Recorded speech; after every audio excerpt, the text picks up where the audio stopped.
Welcome to this episode of Toronto Blue Jays Update. The last 24 hours have been absolutely brutal for Blue Jays fans. Tucker to the Dodgers, Bichette to the Mets, a 1-2 punch that nobody saw coming this fast. So the question right now is, how should Jays fans actually be feeling after this devastating sequence of events? This one legitimately hurts. It's a crushing 24 hours if you're a Blue Jay fan.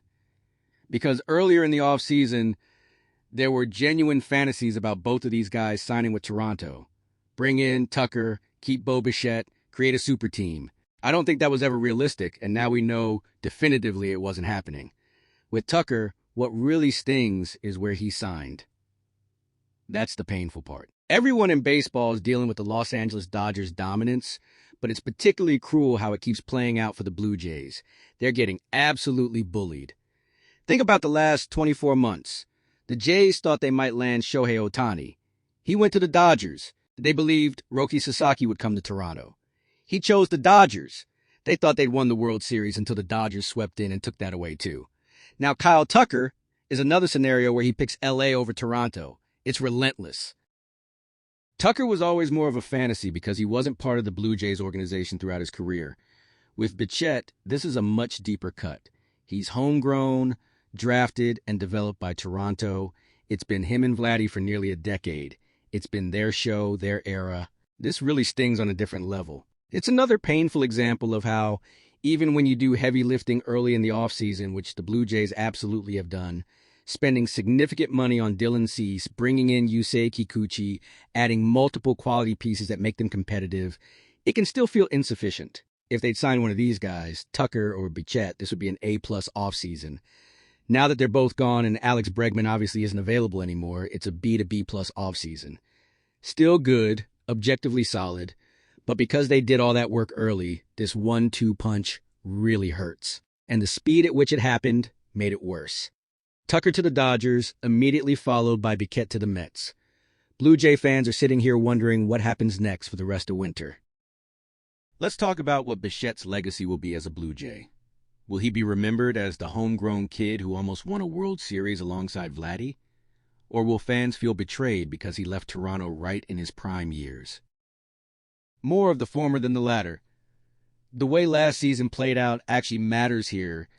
Bichette was exceptional throughout the year, incredibly clutch in big moments, but then he got injured in September and didn't play in the Division Series or Championship Series. The Blue Jays still had immense success without him. Other guys stepped up and filled that void. That might actually help fans feel okay about this departure. It softens the blow considerably. If he'd gone to the Red Sox or Yankees, the reaction would be completely different. There would be genuine anger and betrayal. He didn't do that. He went to New York, yes, but he left the league entirely.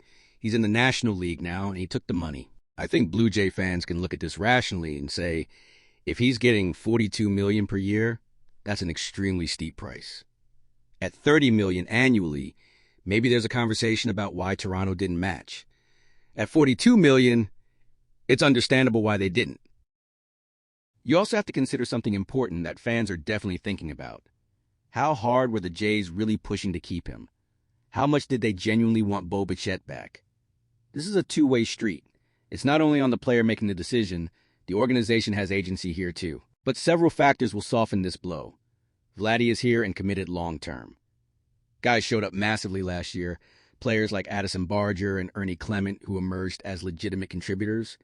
The team has spent money to supplement the starting rotation and bullpen. They're still a really good team on paper. Like any major departure, how this gets remembered will ultimately depend on how everything plays out moving forward. If the bats aren't strong enough this season and the offense struggles, Blue Jay fans are going to be bitter about losing Bichette. If he goes down to New York and becomes a hero for the Mets, playing at an elite level and winning championships, that's going to sting deeply.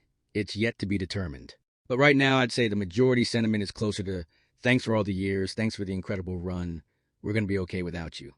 That's probably how most Blue Jay fans are processing this. Really, only time will tell how it all plays out for both sides. Bo Bichette's last at-bat as a Blue Jay was actually a single in the bottom of the ninth inning of Game 7 of the World Series before he was lifted for a pinch runner. That's how his Toronto story ended. Not the fairy tale finish anyone imagined, but a moment that perfectly captures the bittersweet nature of his departure. The Blue Jays move forward now into a new era, one without Bo Bichette for the first time in years.